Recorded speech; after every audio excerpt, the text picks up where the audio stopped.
AFC Asian cup বাছাই পর্বের ম্যাচে ভারতের বিপক্ষে বাংলাদেশ 1-0 গোলের জয় পায়।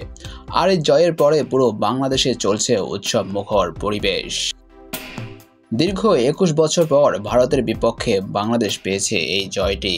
সর্বশেষ 2003 সালে সাফ চ্যাম্পিয়নশিপে বাংলাদেশ দল ভারতের বিপক্ষে সেমিফাইনালে জয়লাভ করে।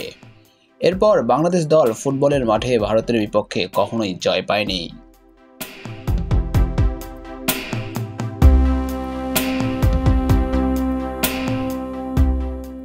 দীর্ঘ 21 বছর পর জয়ের মুখ দেখাতে পুরো বাংলাদেশ উৎসবে মাতোয়ারা। বাংলাদেশি ফুটবলাররা মাঠ ছেড়ে যখন ড্রেসিং রুমে জয় উদযাপন করতেছিল, ঠিক তখনই বাংলাদেশের ড্রেসিং রুমে প্রবেশ করে বাংলাদেশ সরকারের যুব ও ক্রীড়া উপদেষ্টা আসিফ মাহমুদ সজীব ভুঁইয়া।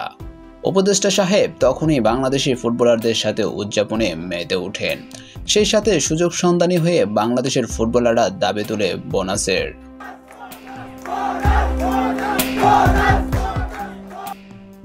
বোনাস করে চিৎকার করতে থাকে বাংলাদেশি ফুটবলাররা।